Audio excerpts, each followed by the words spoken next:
అన్ని రకాల నొప్పుల నుండి తక్షణ ఉపశమనం కలిగిస్తాయి my doctor pain relief products. ఎటువంటి సైడ్ ఎఫెక్ట్స్ లేకుండా. ఠాగూర్ సినిమా వచ్చి 2003లో రిలీజ్ అయింది. కొన్ని నెలల తేడాతో మీకు నేషనల్ అవార్డు వచ్చేసి, అంటే మనకు అది పాజిటివ్ అంశం. ఇంకొక యాంగిల్లో ఆలోచించాలంటే తెలుగు సినిమా పాటకు నేషనల్ అవార్డు వచ్చి 20 ఏళ్ళు అయిందన్నమాట. అది కొంచెం బాధాకరం. అయితే దాంట్లో మళ్ళీ మెరుగేంటంటే ఒక సంతోషం ఏంటంటే చంద్రబోస్కు కిరవాణ్ గారికి ఆస్కార్ అవార్డు రావడం అనేది. సినిమా పాటల రచయిత కావాలి, అయి తీరాలనేది మీ లక్ష్యం కదా. ఈ ప్రయాణాన్ని మీరు ఒకసారి సమీక్షించుకుంటే మీకు ఏమనిపిస్తుంది? 6వ తరగతిలో నారాయణ రెడ్డి గారి పాటలు వింటున్నప్పుడే ఎప్పటికైనా సినిమాలకి పాటలు రాయాలనేది ఒక సంకల్పం. నేను దాన్ని వేటాడానా, అది నన్ను వెంటాడిందా తెలియదు, కానీ పాట మిమ్మల్ని వెంటాడింది కాబట్టే నేషనల్ అవార్డు వచ్చింది. ఇప్పుడు ఏ సినిమాలు చేస్తున్నారు సార్ ప్రజెంట్? మోహన్ బాబు గారి భక్త కన్నప్ప అని ఒక సినిమా. ఓహో. అగడాల ఆ గడీల దినగండపు ఏలుబడిలో జరిగిన రజాకార్ల దౌష్ట్యాల మీద ఒక పెద్ద పీరియాడిక్ సినిమా వస్తుంది. చిన్నప్పుడు మీరు ఆ సాహిత్యానికి అట్రాక్ట్ అయ్యేవాళ్ళ, ట్యూన్కి అట్రాక్ట్ అయ్యేవాళ్ళ? మీరు మా నాన్న పాడుతుంటే అమ్మ అచేతనంగా అసలు ఎవరో పిలిచినట్టుగానే లేచి నడుచుకుంటూ వెళ్ళిపోయేది. నాన్న నాటకీయంగా చెప్పేవాడు. కీచకుని వర్షన్ లాగా పాడేవాడు. అవును, ఆ పాత్రోచితంగా. కామిని నేను వీడగలేను, కామ బాధ కొర్రగలేను. ఆత్రేయ, ఆరుద్ర ఈ టైటిల్స్ ఎక్కడ కనిపించినా కానీ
ఈ పాటలో క్రెడిట్ సగం చిరంజీవికి ఇవ్వాలి. సగమేది సార్, మొత్తం ఆయనకి ఇవ్వాలి. ఆయన భుజాల మీద మోసాడు. త్రిపురారి ఇప్పుడు అది గ్లోబల్ రికార్డు సృష్టించింది.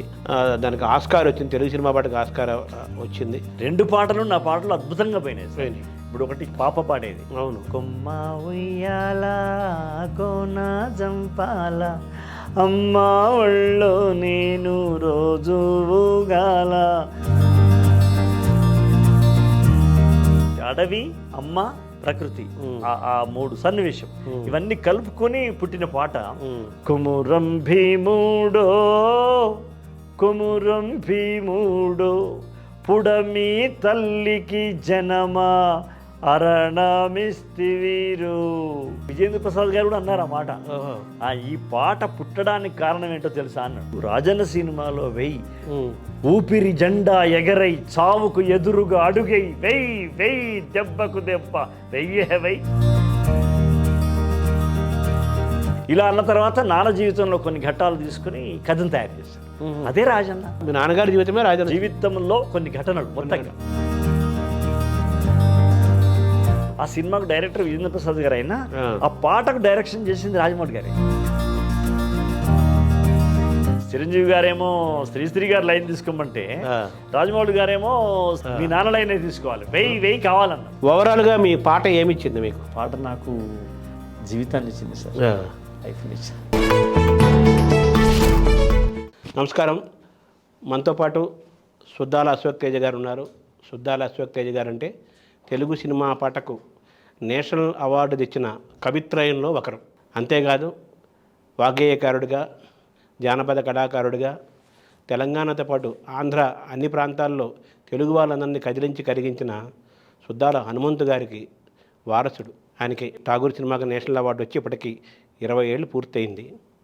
ఈ సందర్భంలో అశ్వక్ తేజ్ గారితో మాట్లాడి ఆయన సినిమా ప్రస్థానము, కవితా ప్రస్థానము ఇవన్నీ తెలుసుకునే ప్రయత్నం చేద్దాం. నమస్కారం సార్. నమస్తే. నమస్కారం సార్. బాగున్నారా? బాగున్నాను సార్.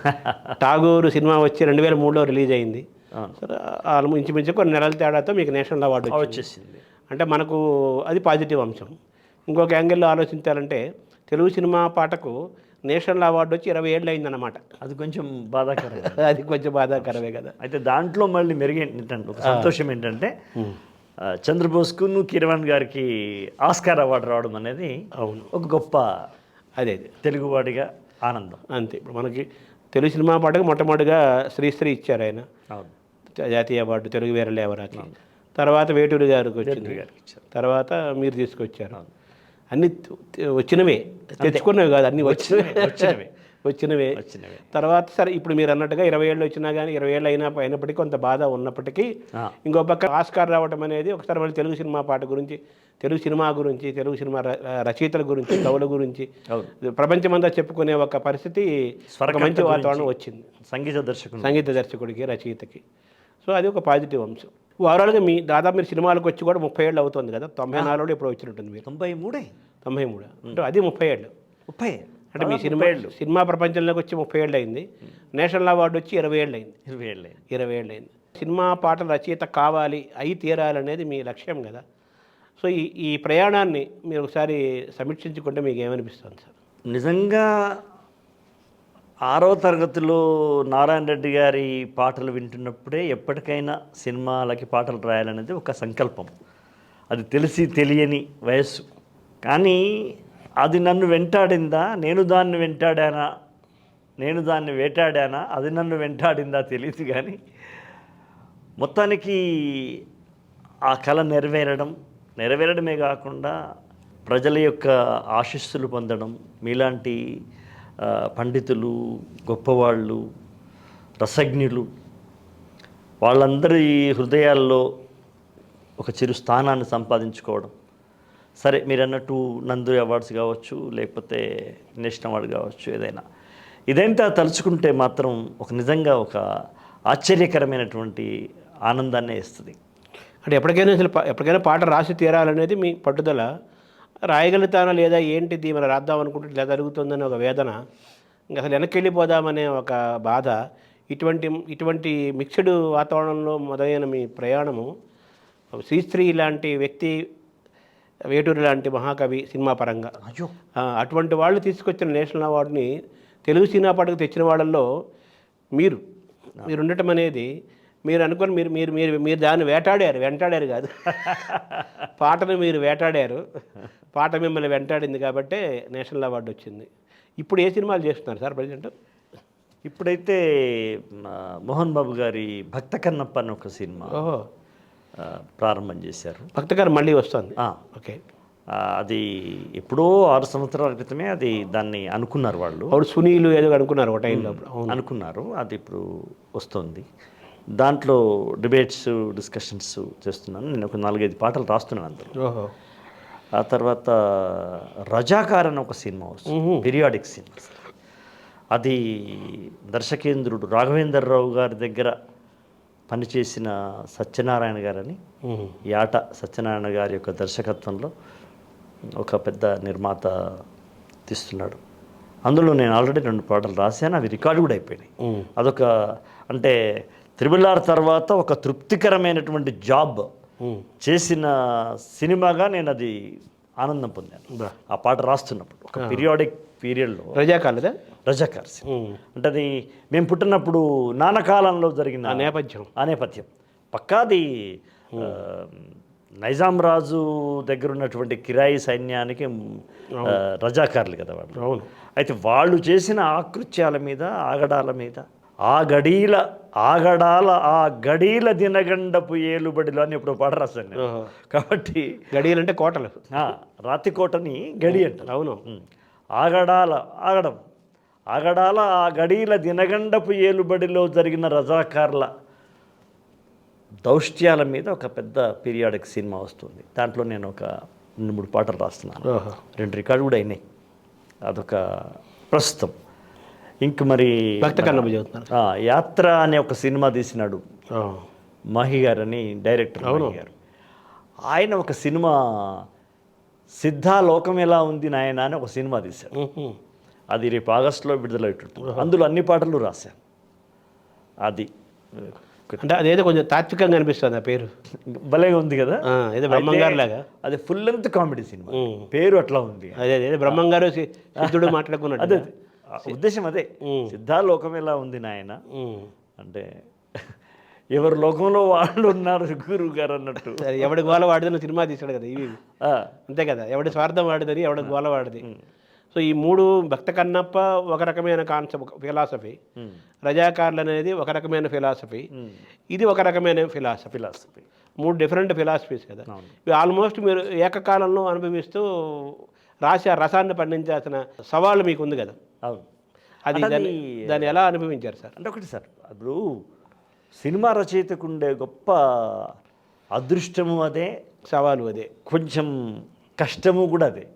ఎందుకంటే మీరే డైరెక్టర్ అనుకోండి, మీరు ఒక అద్భుతమైన ఒక పెళ్లి పాటనో లేకపోతే ప్రేమ పాటనో రాయిస్తారు. మరుక్షణం ఇంకొక దగ్గరికి పోయినప్పుడు పూర్తి విరుద్ధమైనటువంటి ఒక మరణం గురించో లేకపోతే ఇంకేదో దాని గురించో ఒక ఫిలాసఫీ గురించో పాట రాసినప్పుడు లేదా ఒక డ్యూయట్ రాయించినప్పుడు ఆ వైవిధ్యం అనేది ఒకే రోజు వివిధ వ్యక్తులతో మాట్లాడుతున్నప్పుడు వివిధ వ్యక్తుల తాలూకు సన్నివేశాలలో వచ్చే ఆ రసాలు ఉంటాయి, అవి మనల్ని ఆనందపెడుతూ ఉంటాయి, కష్టపెడుతూ కూడా ఉంటాయి.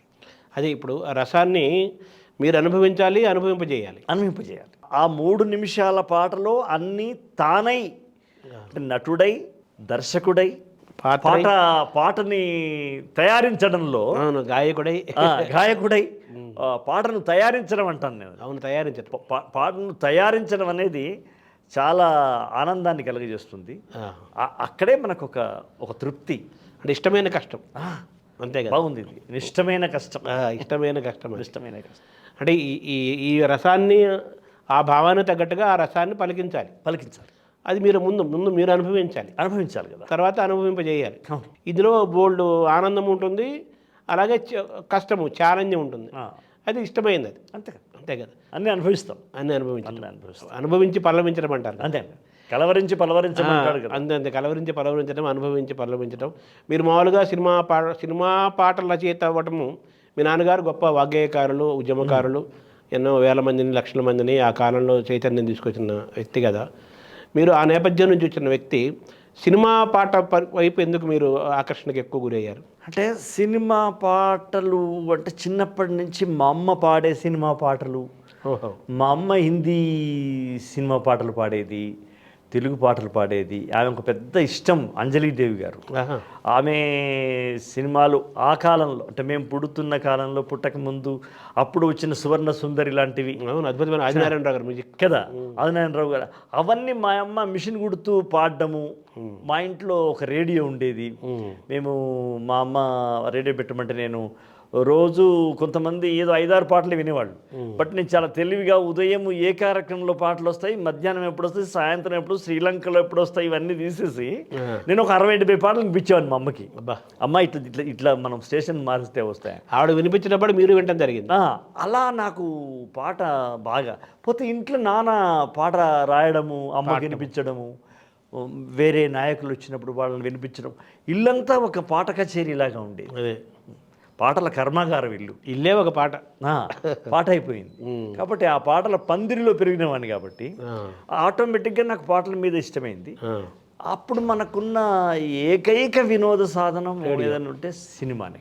అవును, సినిమానే కదా. కాబట్టి అది పెద్ద క్రేజీ. అప్పుడప్పుడే తెలివస్తున్నప్పుడు ఒక కృష్ణశాస్త్రి గారి పాట, ఒక నారాయణ రెడ్డి గారి పాట, ఒక ఆరుద్ర గారు, ఇవన్నీ పాటలు వింటుంటే సినిమా పాటలు కూడా ఇన్ని రకాల, వీటికి ఇన్ని ముఖాల అని అనుకుని ఆశ్చర్యపోయి మా అమ్మతో డిస్కషన్ చేయడం.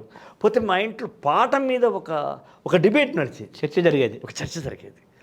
అలా నేను ఒక సినిమాలో ఓ బాటసారి నన్ను మరవకోయి మజిలీ ఎటైనా మను మాసు గాన అంటే నేను మను మాసు గాన అని చెప్పేవాడిని. మా అమ్మ నవ్వి, అరే అది కాదురా మను మాసు గాన. అమ్మ ఈ మను మాసు గాన అంటే ఏంటమ్మా అంటే, అరే అది మను మాసు గాన, మను వేరే మాసు వేరే కాదురా, మనుమా సుఖాన డివైడ్ చేయటం అని అమ్మ ఇంత బాగా చెప్పడం. మజిలీ ఎటైనా మనుమా సుఖాన, ఇది అమ్మ చెప్తుండడం. ఓహో ఇంత ఉందా అని అక్కడి నుంచి నాకు అది హుక్ అయింది, దిక్కయింది. అంటే పాట ఎలా వినాలి, ఎలా భావము అర్థము తగ్గట్టుగా ఎలా డివైడ్ చేసుకోవాలి, ఎలా దాన్ని అనుభూతించాలి. అంటే ముందు సాహిత్యాన్ని అనుభవించడం, తర్వాత సంగీతం. అట్లాగే ఇంట్లో ఏదైనా మా నాన్న హైదరాబాద్కి వస్తే ఒక మంచి కొత్త పుస్తకం తీసుకొచ్చేవాడు. అంటే అది కథా సాహిత్యం కావచ్చు, కవిత్వము కావచ్చు. అది కర్పూర వసంతరాయలు బుక్కు, ఇప్పుడు రంగభూమి లాంటి ప్రేమ్చంద్ రాసిన రంగభూమి నవల, ఇలాంటివన్నీ నాన్న తీసుకొచ్చే లైబ్రరీలో పెట్టేవాడు, తన లైబ్రరీలో పెట్టేవాడు. అది మా ఇంట్లో మొదలు నాన్న చదువుతుంటే మేము వినేవాళ్ళం. నాకు ఎప్పుడైతే చదువు వచ్చిందో నాన్న టోటల్గా ఆ బాధ్యత నాకు అప్పచెప్పాడు. ఆయన ఎప్పుడైనా సరే ఇంట్లో ఏ పుస్తకం వచ్చినా నేనే చదవాలి. చదివినప్పుడు అందులో వచ్చే వాక్యాలు ఉంటాయే, ఇప్పుడు మహత్తర కళాఖండాలన్నీ మానవుల హాహాకారాల్లోంచి జనిస్తాయి అనే ఒక వాక్యం శరత్చంద్ర చటోపాధ్యాయ రాసిన శేష ప్రశ్నలో ఉంది. తాజ్మహల్ చూసుకుంటూ అందరూ పొగుడుతూ ఉంటే అందులో కథానాయిక కమల, ఆమె అది సరేలే కానీ మహత్తరమైన కళాఖండాలన్నీ మానవుల హాహాకారాల నుంచి పుడతాయి కదా అన్నప్పుడు నాకు అనిపించింది, శ్రీశ్రీ గారు తాజ్మహల్ నిర్మాణానికి రాళ్ళెత్తిన కూలీలు ఎవ్వరు అని రాసినాడే, దానికన్నా ముందే శరత్చంద్ర చటోపాధ్యాయ మానవుల హాహాకారాల నుంచే మహత్తర కళాఖండాలు అనే మాట తప్పకుండా శ్రీశ్రీ గారికి కూడా ఇన్స్పైర్ చేసిందేమో అన్నంత చర్చ నడిచేది మా ఇంట్లో. అదే ప్రభు వెక్కనే పల్లవికి కాదు, అంటే ఆలోచించటం. ఈ విషయం వచ్చినప్పుడు ఆ విషయం గుర్తు చేసుకుని నాన్న, నేను, అమ్మ, ముఖ్యంగా అమ్మ నాన్న మాట్లాడుతుంటే మేము వినడం, చర్చ. దాంట్లో అప్పుడప్పుడు నేను దాంట్లో తెలిసి తెలియకుండా మాట్లాడడం, అక్కడ నేను ఏదైనా మంచి మాట చెప్తే మా నాన్న కూడా ఈ అవగాహన బాగుంది అనేవాడు. ఇట్లా నాకు ఆ సాహితీ మర్మత్వం అంటారు, సాహితీ ధర్మం, సాహితీ మర్మం, కవి హృదయం కూడా తెలియాలి కదా, అది నాకు వాళ్ళు మెల్లగా అసలు వాళ్ళు వంట పట్టించారా లేదా అదే వంట పట్టిందా తెలియదు కానీ ఉగ్గుపాలతో వచ్చినట్టు అది మీకు ఒక పెద్ద శిక్షణ లాంటిదే కదా. అది చాలా శిక్షణ కేంద్రమే, శిక్షణ కేంద్రం, పెద్ద బాల శిక్ష. సో మామూలుగా మీరు ఎక్కువ చిన్నప్పుడు మీరు అట్రాక్ట్ అయ్యేది ఆ సాహిత్యానికి అట్రాక్ట్ అయ్యేవాళ్ళ, ట్యూన్కి అట్రాక్ట్ అయ్యేవాళ్ళ మీరు? అంటే మౌఖిక వాంగ్మయం ఏదైనా అది గానరూపంగా ఉండడమే ఎక్కువ, అంతే కదా. మీరు వేదం తీసుకున్నా దానికి స్వరం ఉంటుంది, స్వరం ఉంటుంది కదా. అవును, అది మొదలు మనల్ని ఆకర్షిస్తుంది. పాటలో ఉన్న ప్రధాన లక్షణం చెవిని పట్టుకుంటుంది. నాదం శబ్దం చెవిని పట్టుకుంటుంది.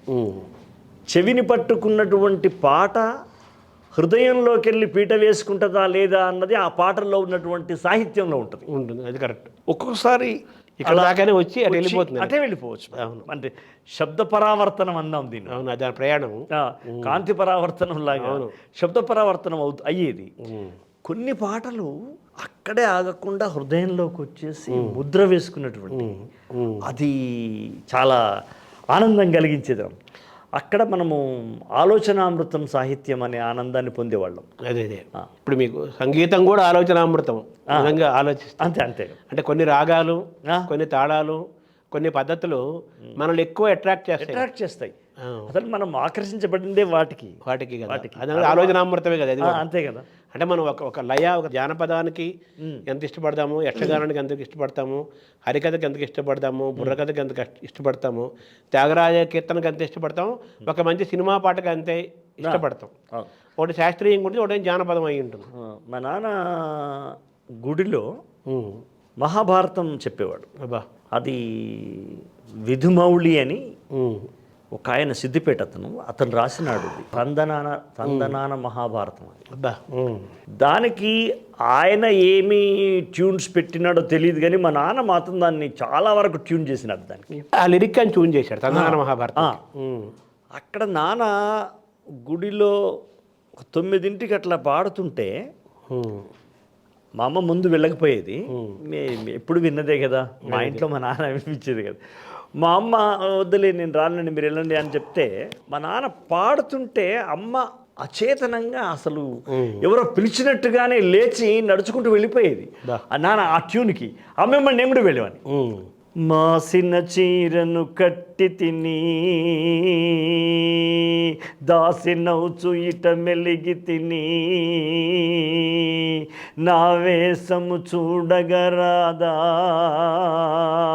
నన్ను గొన్న నీకిది మర్యాదా గోపాల ఓయదు బాల గోవింద నంద సుబాల అని నాన్న వాడుతుంటే. ద్రౌపది వస్త్రాభరణ ఘట్టం కాదు, కీచకుడు వెంబడించినప్పుడు. అవును, ఓకే. దాసినవుతూ ఇటు మెలిగి తిని అవును అనగానే నాన్న నాటకీయంగా చెప్పేవాడు. కీచకుని వర్షన్ లాగా పాడేవాడు. అవును, పాత్రోచితంగా. పాత్రోచితంగా. కామిని నేను వీడగలేను కామబాధ కొర్రగలేను గోపాల యదుబాల గోవిందానంద సుబా. ఇది మారకపోయేది లిరిక్, అదే, కానీ భావోచితంగా రసం మారిపోతుంది. వాచికాభినయంలో మారిపోయింది. అంటే యక్షగానాలు ఆయన బాగా అనుభవం ఉంది కాబట్టి బాగా ఏ పాత్ర వస్తే ఆ పాత్రోచితమైన భాష ట్యూన్ మార్చేవాడు. ట్యూన్ మార్చటం అలా ఇవన్నీ నన్ను బాగా ఆకట్టుకున్నాను. నేను సినిమాల్లో ఇప్పటికీ ఒక 1700 పాటలు రాశాను. అవును గురుగారు. ఎక్కువ పాటలు నేను ఏదో రకంగా రాసుకుపోయి వినిపించడం. దాసరి గారు లాంటి వాళ్ళైతే ఇది చాలా బాగుందయ్యా ఇట్లనే పెట్టుకుందామని అలా వచ్చిన ట్యూన్లు అలా రావడానికి కారణం చిన్నప్పుడు అమ్మ నాన్న నాకు ఇచ్చినటువంటి ఆ ట్యూన్ల శిక్షణ, గనిగే కదా అది, తరగని గని అనేది కర్మాగారం అనమాట. అంటే ఇప్పుడు మీరు మామూలుగా నాన్నగారు కూడా ఆయన ప్రయాణాన్ని పరిశీలిస్తే హరికథలు, బుర్రకథలు, పద్యనాటకాలు, నాటకాలు, పాటలు, యక్షగానాలు, గొల్లసుద్దులు, ఒగ్గు కథ, పిట్టల దొర అంటున్నారు. అవునవును, అట్లాంటివి, సాధు వేషాలు, ఫకీర్ వేషాలు, ఇన్ని రూపాలలో నాన్న పోరాటాన్ని చెప్పేవాడు. అక్కడ ప్రజల్ని ఆ రూపాలన్నీ ఎంచుకున్నారు, ఆయనే స్టార్ట్ చేశాడు సార్.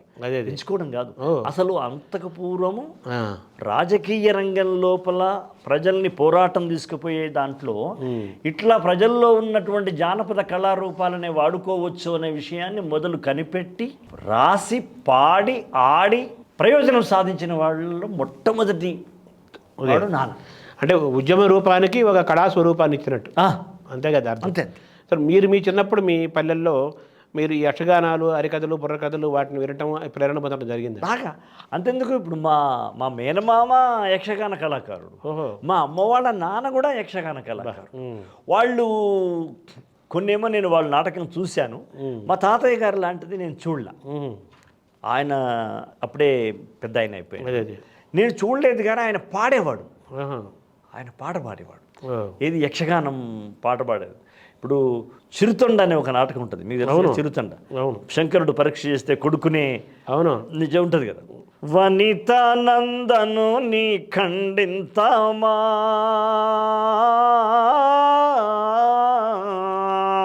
వేరు వేరుగా పక్వముగా వింతామా, ఇలాంటి పాటలు మనము చిందు కళాకారులు, అవును. దాసరి అని వాళ్ళని వచ్చేవాళ్ళు. వాళ్ళు మా తాతయ్య, మా మేనమామ పాడుతుంటే నాకు చాలా చాలా అట్రాక్ట్ అయిపోయేవాడిని. అప్పుడు మాకున్న వినోద కాలక్షేపం అంతే కదా పల్లెటూళ్ళల్లో. అంతే. ఒక హరికథగాయ గారు వస్తే అబ్బో ఆయన బతిమాలి, అయ్యా మీరు ఇంకొక రోజు ఉండండి, ఇంకో రోజు ఉండండి అని. అలా హరికథలు, బుర్రకథలు, యక్షగానాలు, భజనలు ఇవన్నీ కదా, అవే కదా వినోద భజనలు మేము పాల్గొనేవాళ్ళం. అయితే నాన్నగారు ఏం చేశారంటే ఈ జానపద కళారూపాలని ఒక ఉద్యమానికి కళారూపాలుగా మలిచారు. కాబట్టి అంత చైతన్యం తీసుకురాగలిగారు బాగా బాగా. సో బేసిక్గా నాన్నగారు కమ్యూనిస్ట్ కదా. అవును. సో మీలో కమ్యూనిస్ట్ ఉన్నాడా? మీలో ఎవరున్నారు? అంటే నానంత నిబద్ధత కలిగిన కమ్యూనిస్ట్ ఉన్నాడని నేను, అంటే అప్పుడు ఆ నేపథ్యం అటువంటిది కదా. అంతేగాని అంత నిబద్ధత కలిగిన కమ్యూనిస్ట్ ఉన్నాడని చెప్తే హిపోక్రసీ అవుతుంది. అదే నేను అంత నిబద్ధత లేదు. ఆయన చనిపోయేదాకా అచ్చమైన ప్రజాకవి. ఆయన ఎప్పుడు దేవుణ్ణి వ్యతిరేకించలేదు కదా. దేవుడు ఎప్పుడు వ్యతిరేకించలేదు. ఆయన రోజు ఒక చాలా నిష్ఠగా తపస్సు చేసుకునేవాడు. అంటే ఒక ధ్యానం అంటారు చూడండి, యోగము ధ్యానం చేసుకునేవాడు ఆయన ఎప్పుడు దేవుడు లేడని ఏ సందర్భంలోనూ అనలేదు. అదే అంటే ఆయన దృష్టిలో కమ్యూనిజం అంటే అందరూ సమానత్వం ఒకటి. అప్పుడు జరుగుతున్నటువంటి ఆ దౌర్జన్యాలు, ఆ వెట్టి చాకిరి, ఆ దోపిడీ, ఆ మానభంగ ఇవన్నీ ఉన్నాయి కదా. అవును. మేము పుట్టకముందు సంగతి చెప్తాను. అవును. వాటికి వ్యతిరేకంగా తిరుగుబాటు అనేది ప్రధానం. ఇప్పుడు అవసరం కూడా. ఇది కరెక్ట్ కాదు, నడుస్తున్న చరిత్ర కరెక్ట్ కాదు, మనకు స్వాతంత్ర్యం రావాలి, మనం కూడా ఈ బ్రిటిష్లో అక్కడ వెళ్ళిపోవాలి, ఈ నైజారాజు ఇక్కడ కూలిపోవాలనే ఉద్దేశంలో ఆయన కమ్యూనిస్టు అయినాడు. కానీ ఆయన ముందు ఆర్య సమాజిస్టు. అదే అంతఃపూర్వం ఆయన అడవులలో వాళ్ళ గురువు గారితో తిరిగి ధ్యానము, యోగము చేసిన వ్యక్తి. అది మన అల్లూరి సీతారామరాజు లాగా. ఇప్పుడు మీ ఇళ్ళ నేపథ్యంలో మీ ఎప్పటి నుంచో ఉంది మీ ఇంట్లో ఈ కళ అనేది, అంతే కదా? సంగీత సాహిత్యం మా తాతల నాకు ఆడుతుంది. మా నాన్న వాళ్ళ నాన్నలు 6 సార్. ఆ 6లో 6 ఇంక వేరే వాళ్ళకు పాత్రలు ఇచ్చేది లేదు. వాళ్ళే ప్రతినాయకుడు, కథానాయకుడు, మంత్రి కూడా, సూత్రధారి అంటారే. అవునవును. ఇవి చేసి ఒక్క కళావంతుల కుటుంబం నుంచి ఒక అమ్మాయి, పాడగలిగిన అమ్మాయిని పెట్టుకుని ఆమె కథానాయిక. మా నాన్న వాళ్ళ నాన్న సూత్రధారి, మంత్రి క్యారెక్టర్ అదే చేసి వాళ్ళు కొన్ని సంవత్సరాలు వాళ్ళ ఒక సీజన్లో వెళ్ళి నాటకాలు వేసి మళ్ళీ వచ్చేవాళ్ళట. అట్లా అమ్మ వైపు నుంచి కూడా అంతేనా? అమ్మ వైపు కూడా అంతే. అమ్మ వైపు వాళ్ళేమో ఊళ్ళో వాళ్ళ ఆలేరు అని ఉంది ఇక్కడ, ఆలేరులో వాళ్ళ చుట్టాలు, పక్కాలు, బ్రదర్స్ ఉంటారు కదా, వాళ్ళు నాటకాలు వేసేవాళ్ళు. సో మీరు ఇంత జానపద నేపథ్యము, ఇంత బహుకళారూపం యొక్క బ్యాక్గ్రౌండ్ ఉన్నవాళ్ళు సినిమా పాటలోకి రావడానికి కారణం ఆ రేడియోలో ఆ పాటలు వింటమేనా మూలం? లేదు. నారాయణ రెడ్డి గారి పట్ల నాకున్నటువంటి ఆ క్రేజ్ అంటారే విపరీతమైన. అది ఆయన కవి సమ్మేళనం వస్తే రేడియోలో ఆయన కవిత్వం పాడుతుంటే, అంటే చదువుతుంటే, తర్వాత ఇంటర్కి మేము హైదరాబాద్కి వచ్చాం కదా, వచ్చిన తర్వాత మళ్ళీ అది అట్లా వెంటాడుతూ వచ్చింది నన్ను. ఇంటర్కి హైదరాబాద్కి వచ్చేసరికల్లా ఆయన రవీంద్ర భారతిలో కవి సమ్మేళనాలు, రేడియోలో ఆయన ప్రసంగాలు, రవీంద్ర భారతిలో ఆయన ప్రసంగాలు, ఇవన్నీ విని ఓ తెలుగు ఇలా మాట్లాడాలా, ఓ పాట రాస్తే ఇలా రాయాలా, ఇవన్నీ నన్ను కలవరపెట్టి నిద్ర లేకుండా చేసేవి. సో ఎప్పటికైనా మనం అటు వెళ్ళాల్సిందే అని. అంటే మీకు ఆయన రోల్ మోడల్ నారాయణ రెడ్డి గారని చెప్పాలి పక్క. ఇప్పుడు కొన్ని సినిమాలుగా ఆయన సరసన మీ పేరు వచ్చే సందర్భాలు కూడా మీకు వచ్చేసాయి కదా. అంటే నా మొదటి సినిమా, నన్ను టేక్ఆఫ్ చేసిన సినిమాలోనే ఆయన ఫస్ట్ పేరు, సెకండ్ పేరు నాది, ఒసేరామలం. అది మీకు ఏమనిపించింది సార్ ఆ సందర్భం? అయితే నేను ఎప్పుడు చిన్నప్పుడే అనుకునేవాడిని, ఎప్పటికైనా వెండితెర మీద నారాయణ రెడ్డి గారి పేరు మొదలు ఉండాలి, రెండో పేరు నాది ఉండాలి అనుకునేవాడిని. అది ఒక 15-16 ఏళ్లలో అది సిద్ధించింది, సాకారమైంది. ఇప్పుడు మామూలుగా మీరు ఆత్రేయ, ఆరుద్ర ఈ టైటిల్స్ ఎక్కడ కనిపించినా కానీ అక్కడ మీ పేరు ఊహించుకునేవాళ్ళు బాగా. పేపర్ చదువుతుంటే పాటలు ఆరుద్ర అని వస్తుంది కదా, నాకెందుకు అశోక్ తేజ అంతే అని నాకు అక్షరాలు అట్లా కనిపించేది. చెరిపేసి దాని మీద రాసేసుకునేవాడిని. తర్వాత అలా నాకు అనిపించేది ఒకసారి భ్రమలాగా. మనం ఎదురు చూస్తున్న వ్యక్తి గుంపులో వస్తుంటే ఏ వ్యక్తి వచ్చినా ఆ వ్యక్తి అనిపిస్తాడు. అట్లాగే నా పేరే నాకు ఒక చిత్తభ్రమ కలిగించేది. అలా జరుగుతుండేది. ఆ భ్రమ నిజమైంది కదా, కళ నిజమైంది కదా. భ్రమ నిజం కావడం గొప్ప సంభ్రమమే కదా. సంభ్రమమే. సార్ మీకు మామూలుగా సినిమా పరిశ్రమలో ఒక ఒక ఊపిని ఒక లైఫ్ని దీన్ని ఇచ్చిన వాళ్ళకి చెప్పుకోవాలంటే ఎవరిని చెప్పుకుంటారు సార్ ప్రధానంగా? దర్శకరత్న దాసరి నారాయణరావు గారు. ఎందుకంటే అంతకుముందు నేను కొన్ని పాటలు రాసిన, ఫస్ట్ పాట కూడా బాగా హిట్ అయినా ఒసే రామలమ్మతోటే నా లైఫ్ టర్న్ తీసుకుంది. కాబట్టి డెఫినెట్గా ఆయన వల్లనే. హుషేలంలో ఎన్ని పాటలు రాశారు? 7 పాటలు రాశాను. బా అలా 11 పాటలు ఉంటాయి. 7 సాంగ్స్ రాశాను. అందులో ఒకటి యక్షగానం టైప్లో ఒక పాట ఉంటుంది కదా, అది నేను రాసింది. ఇంటి ఇంటి జనవే ముద్దోలాపు బంతి వీధి రాణివే తీరు చేమంతి పువ్వుల తేరు నీ సాటి కన్నెల్లిటలేరు దివికాంతలైన సరిరారు నేను చూడ కోరికల పోరు చెలరేగే గుండెలో హోరు శోభాంగి తెలుపు నీ పేరు నేను గన్నోళ్లకు జోహారు. ఇలా ఇవి నేను రాసినటువంటి. అదే ఇప్పుడు ఈ రాసిన ఈ యక్షగానంలో మీ తాతగారి ప్రభావం ఫుల్గా కనిపిస్తుంది కదా. దాసరి గారు మిమ్మల్ని ఎలా పికప్ చేశారు సార్? అంటే ఉత్తేజం ఉన్నాడుగా నాకు. అవును, అక్కయ్య కొడుకు కదా వాడు ముందు వచ్చాడు సినిమాలో.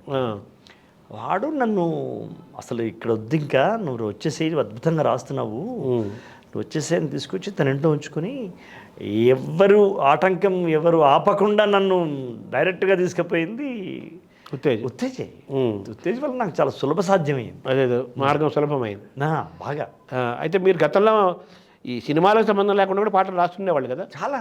నేను ఒక 2000 పాటలు రాసిన తర్వాత సినిమాలకు వచ్చా. అదే నేలమ్మ నేలమ్మ నేలమ్మ నీకు వేల వేల వందనాలమ్మ సాలేటి వానకెత్తుళ్ళింత ఇంకా సాలు సాలుకు నువ్వు బాలెంత, ఇలాంటివన్నీ విపరీతంగా రాసిన తర్వాత పూర్తి చందో బందోబస్తుతో ఇక్కడికి వచ్చారు. ఆల్రెడీ మీరు మాలో పాట మీ జీవితంలో భాగమై వినటము పాడటము రాయటము భాగమైంది కాబట్టి మీకు స్పందన కలిగినప్పుడల్లా కవితలు పాటలు కథలు రాసుకుంటూ ఉండేవాళ్ళు. ఆల్రెడీ కొంత సంపద మీ దగ్గర ఉంది. అయితే నువ్వు సినిమాకి రావాలి, నారాయణ రెడ్డి గారి ప్రేరణ, సినిమాకి రాయాలని ఒక ఆలోచన ఉంది కాబట్టి ఉత్తేజ్ ద్వారా దాసరి గారు పరిచయం. అంటే ఉత్తేజ్ మా ఊరికి వచ్చిన వాడు అమ్మమ్మ తాత అంటే మా నాన్నమ్మ కదా, అంతే మీ ఇల్లుకే ఇంటికి వచ్చేవాళ్ళు. అప్పటికే నేను పాటలు రాస్తునేవాడిని, ఏకపాత్రలు రాసేవాడిని, నాటకాలు రాసేవాడిని, డైరెక్షన్ చేసేవాడిని. నా పాత్రలు ఏకపాత్రలు కూడా వాళ్ళు చేశారు. ఉత్తేజ్ మా తమ్ముడు కలిసి రూదర్ఫర్డ్ సీతారామరాజు నేను రాస్తే వాళ్ళు ప్రదర్శించినారు. నా ప్రభావం వాడికి ఉంటుంది కదా, పెద్దవాడిని కాబట్టి. కాబట్టి ఆ పాటలో ఉండే ఒక స్ట్రోక్ ఉంటుంది కదా, ఒక ముద్ర, అది వాడిని బాగా ఆకర్షించింది. మామయ్య మీరు డెఫినెట్గా మీకు బాగుంటుంది, మీరు పెద్ద ఆయన దృష్టిలో పడితే సరిపోద్ది అని చెప్పి అలా నన్ను పరిచయం చేసింది. దాసరి గారికి పరిచయం చేసింది ఉత్తేజ్. దాసరి గారు మీ ఏ పాట వినిపించారు ఫస్ట్ ఆయన? నేను చెప్పిందే నేలమ్మ నేల వినిపించారు. వందనం ఆకుపచ్చ చందమామ అని రైతు మీద రాసిన పాట వినిపించాను. పాట ఎలా పుట్టిందో అనేటువంటి పాట, టప టప టప చెమట బట్లు తాళాలై పడుతుంటే పాట పనితో పాటే పుట్టింది. ఇలాంటివి ఆయన 15 నిమిషాలు టైం ఇచ్చాడు. ఆయనకు అలా అలా అలా మేము పావుదొక్క 2 గంటల దాకా ఆయన మమ్మల్ని పోనీయాలి, నన్ను పోనీయాల, ఇంకా పాడు అని చెప్పాడు.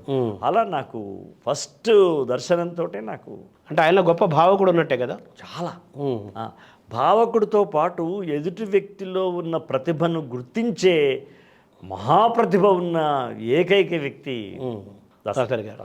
సో ఆ సినిమా సూపర్ డూపర్ హిట్ కదా. ఆ సినిమా తర్వాత మీకు వరుసగా అవకాశాలు బాగా వచ్చాయి. ఇక ఆ తర్వాత నేను అంతకుముందు ఒక ఏడాది అటు ఇటు గడిపాను. అటు స్కూల్కి వెళ్ళేవాడిని, మళ్ళీ వచ్చేవాడిని. కానీ ఒసే రామలమ్మ వచ్చిన తర్వాత ఇంకా నేను మళ్ళీ ఇటు నాగార్జున గారి నిన్నే పెళ్ళాడితో వచ్చింది, అటు నారాయణమూర్తి గారి సింగన్న దళం, అటువంటి సినిమాలు వచ్చినాయి. ఇలా నాకు అన్ని రకాల జోనర్స్ అంటారా, ఆ జోనర్స్ నుంచి నాకు సినిమాలు వచ్చినాయి. అంటే మీరు మామూలుగా ఈ స్ఫూర్తిదాయకమైన పాటలు, అలాగే ఒక విప్లవమైన నేపథ్యంతో ఉన్న పాటలు, లేదా ఒక చైతన్య స్ఫూర్తివంతమైన పాటలు, లేదా మీకు భావము ఆవేశము ఆర్ద్రత బాధ కలిగినప్పుడు పొంగే కవిత, స్వయంగా బేసిక్గా మీరు కవి కదా. అవును, ఆ కవి పాట రూపంలో వచ్చేస్తుంది. ఇటువంటి నేపథ్యంలో ఈ దాసరి గారి సినిమా ఒసే రామలమ్మ అంటే పూర్తిగా పోరాట నేపథ్యం ఉంది కాబట్టి యక్షగానాలు అవి మీ ఈజీగా మీ పెన్ను పరిగెత్తింది బ్రహ్మాండంగా. రివర్స్లో కృష్ణవంశీ రివర్స్ కమర్షియల్ సినిమా ఒకటి పెళ్ళాడుతలో వచ్చింది. అది ఎలా జరిగింది? అది కృష్ణవంశీ గారును నేను ఉత్తేజ్ వీళ్ళంతా ఒకే అపార్ట్మెంట్ ఉండేవాళ్ళం. ఓహో, కృష్ణవంశీ మన ఉత్తేజ్ ఒకే రామ్ గోపాల్ దగ్గర బ్యాచ్ కావుదా. ఉత్తేజ్ ఏమో పెళ్ళయింది, మేము వాడి దగ్గర ఉండేవాడిని. మేము ఒక ప్లాట్లో, పక్క ప్లాట్లో కృష్ణవంశీ ఉండేవాడు. ఇక తెలుస్తుంది కదా మామయ్య పాటలు రాస్తాడు. ఆయన చాలా నా పాటలు వినేవాడు. ఆయన సాయంకాలం కూర్చుంటే అప్పటికే ఓషే రామలం ఉంది కదా ఉంది. తర్వాత బాగా పాటలు వినేవాడు. ఒసే రామలం రాకముందు కూడా వినేవాడు. అయితే ఆయన గులాబీలో అవకాశం ఇవ్వలేదు కానీ నిన్నే పెళ్ళాడతలో ఇచ్చాడు. అది నాకు బాగా. అది ఏ పాట సార్ అది? చుక్ చుక్ తార తార నా మగుడు రంప్యారి పాన్ ఇచ్చి ఫ్యాన్ ఏమంటాడే చెల్లే. ఇది పూర్తిగా మీ స్టైల్కి మీ మనసుకి విరుద్ధమైన పాట అది. విరుద్ధమైన అంటే మీకు అసలు యాక్చువల్గా మీకు ఆ పాట పాడటం కూడా పెద్దగా ఇష్టం నేను అనుకోను. లేదు అదే నేను ఎప్పుడు చెప్పను కూడా. కానీ అక్కడ మాత్రం పేలింది అది. సినిమాలో బాగా. ఇప్పుడు ఈ క్రీమ్ బిస్కెట్ పాట కూడా కొంచెం దగ్గర అనిపిస్తుంది ఇది. అంతే కదా ఈ తాళం. వచ్చిండే మెల్ల మెల్లగా వచ్చిండే క్రీమ్ బిస్కెట్ వేసిండే గమ్మున కూర్చొనివ్వడే నిల్చొనియ్యండే. ఇది ఇట్లా. ఈ క్రీమ్ బిస్కెట్ పాట సూపర్ డూపర్ హిట్ అయింది. అప్పుడు సినిమా వచ్చిన కొత్తల్లో కొన్ని లక్షల వ్యూస్ వచ్చాయి. కోట్లలోకి వెళ్ళిపోయింది. ప్రారంభం లక్షలకి అట్ల నుంచి కోట్లకి వెళ్ళిపోయింది సార్.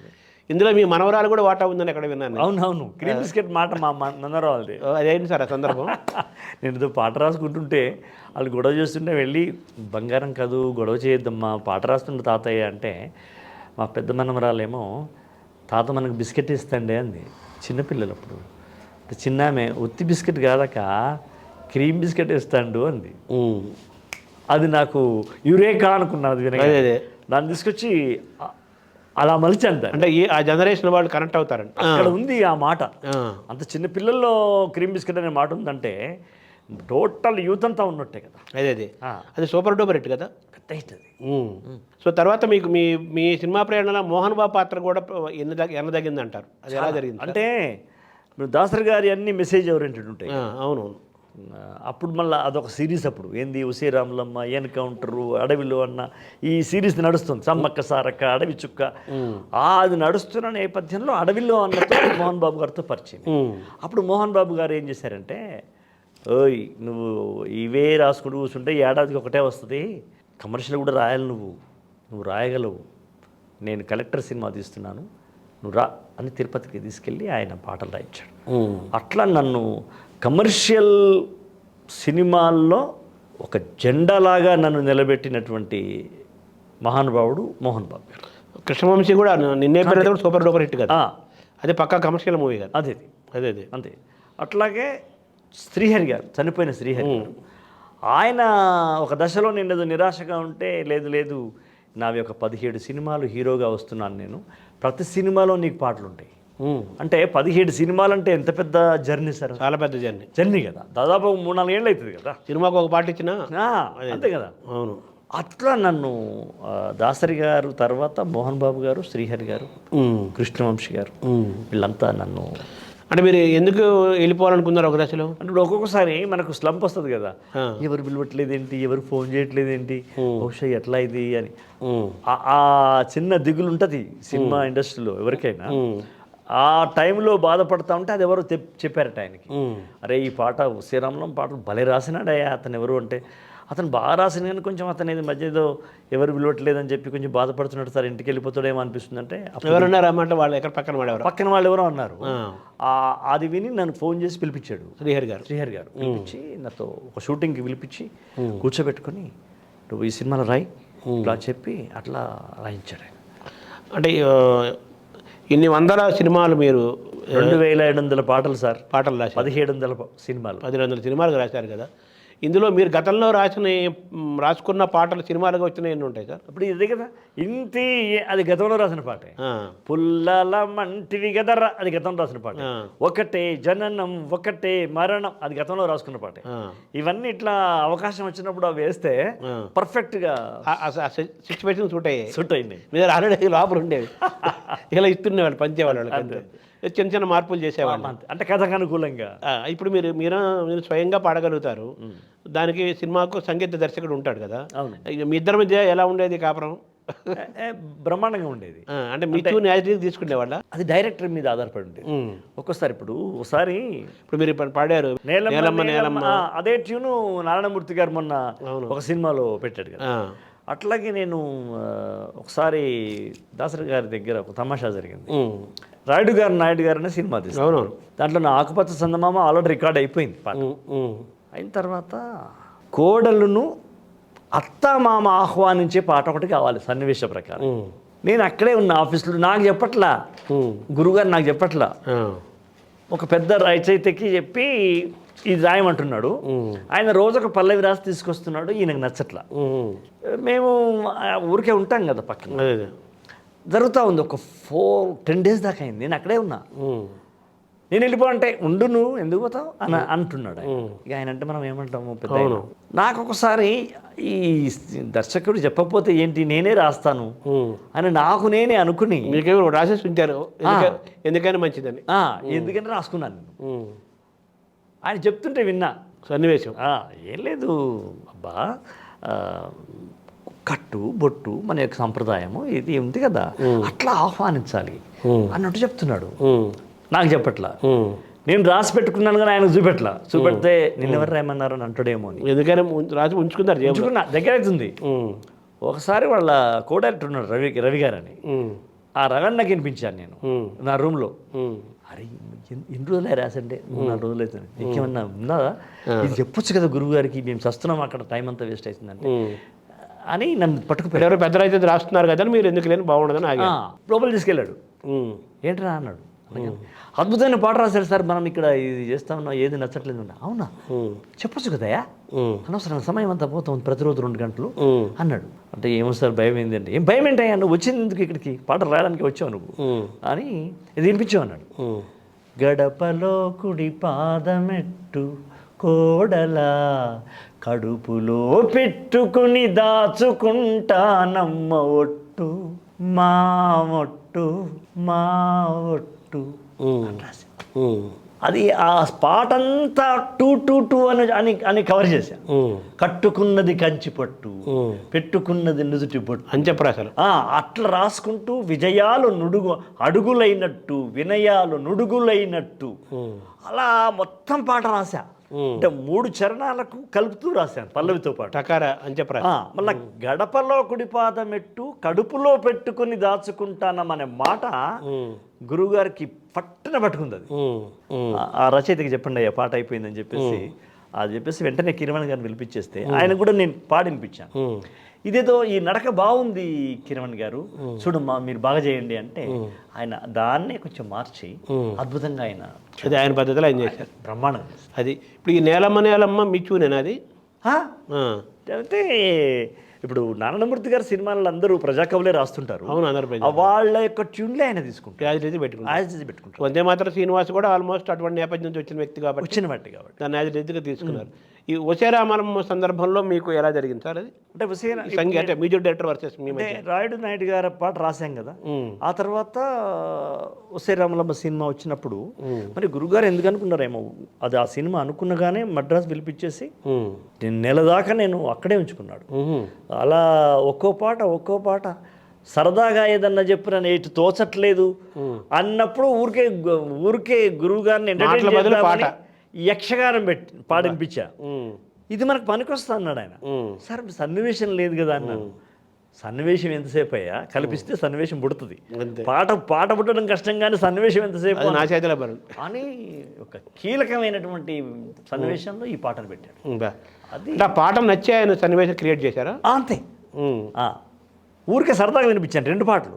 పుల్లల మంటివి గదరా, ఇదిగో పులి పిల్లలై వచ్చిన మూర్రా, ఎల్ల కాలము నీదే చెల్లుతుందనుకోని పల్లె జనులకు నువ్వు నల్లువోలే నలిపినావురా, ఇలా నేను వినిపించాను. ఈ 2ంటికి సన్నివేశాలు ఆయన కథలో కల్పించేసి ఈ 2 పాటలే రికార్డ్ చేశారు. మీరు మామూలుగా టీచర్ అంటే గవర్నమెంట్ టీచర్ చేసేవారు? గవర్నమెంట్ టీచరే కదా. Government teacher. మరి ఒక ప్రభుత్వ ఉద్యోగాన్ని వదిలేయటం సామాన్య విషయం కాదు కదా. మామూలు విషయం కాదు కదా. అది ఆ సందర్భం ఎలా వచ్చింది సార్? అది ఏముంది, ఇంకా దాన్ని దుస్సాహసం అనాలి, మొండితనం అనాలి, లేకపోతే ఫైర్ అనాలి. మీ మీద మీకు విశ్వాసం అంతే. అది ఎందుకు అండి, నేను చిన్నప్పటి నుంచి నా మీద నాకు విశ్వాసం అనేది కొంచెం రవంత ఎక్కువనే. అదే ఏదైనా ఉపన్యాస పోటీ అవుతుంటే వీళ్ళు ఎంతమంది మాట్లాడుతుంది నేను పోయి మన పద్ధతిలో మనం మాట్లాడతాము డెఫినెట్గా ప్రైజ్ మనకే వచ్చుద్ది అనుకునేవాడిని. ఆ. 6వ తరగతి నుంచి డిగ్రీ దాకా ఉపన్యాస పోటీల్లో నేను ఉన్న దాంట్లో ఎప్పుడు నాకే వచ్చింది. అదే అట్లా మీకు మీ ఆత్మవిశ్వాసము పెరిగిన నేపథ్యము ఇంటి వాతావరణం ఉద్యోగాన్ని వదిలేయాలని ఎప్పుడు అనుకున్నారు కరెక్ట్గా? ఏ సినిమా టైంలో అనుకున్నారు? ఒసే రాములమ్మ విడుదలైన తర్వాత అప్పటికే 2 సంవత్సరాలు గడిచిపోయాయి. ఎందుకంటే 94లో నా మొదటి పాట రికార్డ్ అయింది, 97లో ఒసే రాములమ్మ వచ్చింది. ఈ 3 సంవత్సరాలు నాది కొంచెం దాన్ని ఏమంటారు ఒడిదొడుకులుగా ఉన్నటువంటి అప్ అండ్ డౌన్సే ఉన్నాయి. ఎప్పుడైతే ఒసే రాములమ్మ వచ్చి పెద్ద హిట్ అయిందో అప్పుడు దాసరి గారు అన్నారు, నువ్వు ఏదో ఒకటి తెలుసుకోవాలరా, ఇంకా నువ్వు అనవసరంగా భయపడబాకు, మేమందరం ఉన్నాం కదా, నీకు బాగుంటుంది, నువ్వు వచ్చేసే, ఇంకా నువ్వు అటు పోతే నిన్ను పిలవడము, నువ్వు అక్కడి నుంచి ఇక్కడికి రావడం, మళ్ళీ ఇక్కడి నుంచి మద్రాసు రావడం, ఇదంత ఇబ్బంది అవుతుంది కదా, తెలుసుకోసారి అన్నాడు. ఇంకా అప్పుడు నేను ఇంట్లో మా ఆవిడను పిల్లల్ని కూర్చోబెట్టేసేసి ఒక చిన్న సమావేశం చేసి మా అమ్మను కూడా కూర్చోబెట్టి వాళ్ళందరూ అనుమతి వెళ్ళు, ఏం కాదు నేను చూసుకుంటాను అన్న తర్వాత I came back. Long leave పెట్టారా? లెఫ్ట్ మై జాబ్ అంతే. ఇక లాంగ్ లీవ్ అనండి, రాజీనామా అనండి, ఏమన్నాను అదే మొత్తానికి వదిలేసి రాజీనామా అనకుండా ఒక లాంగ్ లీవ్ పెట్టేసాం అంతే. తర్వాత చూద్దాం ఒక కారణం మన వెనకెళ్ళే పరిస్థితి, వెనక చూసే పరిస్థితి రాలేదు. ఇక అది అప్పుడున్న మీ ఆర్థిక పరంగా మీకు ధైర్యం ఉంది అప్పుడు? అంటే ఆర్థిక పరంగా అస్సలు ధైర్యం లేదు. ఎందుకంటే నేను సినిమాలకు వచ్చినప్పుడు 300 రూపాయలు తీసుకొని వచ్చాను నేను హైదరాబాద్కి వచ్చి, అంతే. అయితే మా ఆవిడకి మిషన్ కుట్టొస్తుంది, బీడీలు చేయొస్తుంది. అయితే ఆవిడ ఇచ్చిన ధైర్యం ఏంటంటే, నువ్వు ఎన్నాళ్ళు ప్రయత్నం చేస్తావో చేసుకో, ఏడాదో 2 నెలలు 6 నెలలు చేస్తావు కదా, చేసుకో, నేను ఇక్కడ పిల్లలు నేను చూసుకుంటాను, నాకు ఈ 2 పనులు వస్తాయి, ఏదో పని చేసి నీ పిల్లలు నేను చూసుకుంటాను, నువ్వు వెళ్ళిపో అని చెప్పి ఆమె ఇచ్చిన సపోర్ట్ మామూలు సపోర్ట్, తల్లిదండ్రులాగానే. మా అమ్మ కూడా, లేదు బిడ్డ, నువ్వు ఏదన్నా అనుకుంటే అవుతుంది నాయన, నువ్వు పని మొదలు పెట్టరా, సగమైనట్టే అన్నది. అంటే మీ ప్రయాణాన్ని, మీ గెలుపుని మీ ఫాదర్ చూసారా? ఫాదర్ చనిపోయాడు సార్. ఫాదర్ కోసం నా సినిమా ఎంట్రీ కూడా తెలియదు. ఆయన ఎప్పుడు చాలా కాలం 82లో చనిపోయాడు. అబ్బో 93లో నా, అవును, 10 ఏళ్ల ముందే, 11 ఏళ్ల ముందే. అమ్మ ఎంజాయ్ చేసి, అమ్మ నా నేషన్ ఎంజాయ్ చేసింది, నేను ఇల్లు కట్టుకోవడం, నేను కారు కొనుక్కోవడం, నాకు అవార్డు రావడం, పెద్దవాడు అబ్దుల్ కలాంతో అవార్డు తీసుకుని, ఇవన్నీ అమ్మ మీ నాన్న నేను చెప్పిండ్రా నువ్వు చాలా మంచిగా ఉంటావు అని చెప్పిన మీ నాన్నకు అని చెప్తుంటే. అంటే మీ ఆత్మవిశ్వాసము, మీ కుటుంబ నేపథ్యమే మిమ్మల్ని పరిశ్రమలో నిలబెట్టింది ఇప్పటిదాకా. ఇప్పుడు మనకు ఠాగూర్కి సినిమాకి నేషనల్ అవార్డు వచ్చి 20 ఏళ్ళైన సందర్భంగా మనం ఈ ప్రత్యేక ఇంటర్వ్యూ చేస్తున్నాం కాబట్టి ఆ పాట పుట్టిన నేపథ్యం ఒకసారి మళ్ళీ గుర్తు చేసుకుందాం సార్. అది ఎప్పుడు మధురమే కదా. చాలా అంటే ముందు శ్రీశ్రీ మాటలు కదా అవి, నేను సైతం అనేది శ్రీశ్రీ మాటల తర్వాత వచ్చినాయి సార్. వివి వినాయక్ గారు పిలిపించి, మణిశర్మ గారు పిలిపించి ఆ సన్నివేశం చెప్పినట్టు, లక్షలాది మంది ఆయన కోసం ఆయనకు ఉరిదీస్తారు అనగానే లక్షలాది మంది వద్దు అని చెప్పేసి ఎటు చూసిన జనమే ముఖ్యమంత్రి మీదకి, ప్రభుత్వం మీద వాళ్ళు నిరసన తెలియజేస్తుంటారు. ఆ సందర్భంలో ఈ పాట రావాలి, అది అగ్ని కణంలాగా రగిలించాలి ఆ పాట అన్నట్టుగా, రగిలింది విప్లవాగ్ని ఈ రోజు అన్నట్టుగా బాగా రావాలని చెప్పాడు. అప్పుడు నేను రాసి, అప్పుడు మణిగారు ఏమన్నారంటే, మణిశర్మ గారు, ట్యూన్ ఇవ్వను నేను, నువ్వు ఏదో పాడి వినిపిస్తావుగా, అట్లా చేయి అన్నాడు. అట్లా అదొక పెద్ద స్వేచ్ఛ కదా. అప్పుడు అగ్నినే, ఇది పల్లవి ఫస్ట్, అగ్ని నేత్రమహోగ్ర జ్వాల దాచినావో రుద్రుడ, అగ్ని శిఖలను గుండెలోన అణచినావో సూర్యుడ. ఇలా నేను పాట మొత్తం రాశాను. చాలా బాగుంది అనుకున్నారు. చిరంజీవి గారు పిలిచినాక వినిపిన్నారు. ఆయన కూడా, చూడశోక్ నాకు ఎట్లా గుస్పంప్స్ వస్తున్నాయో, అద్భుతంగా ఉంది పాట. అయితే నాకు శ్రీశ్రీ వాక్యాలు వాడుకోవాలని ఉంది నాకు.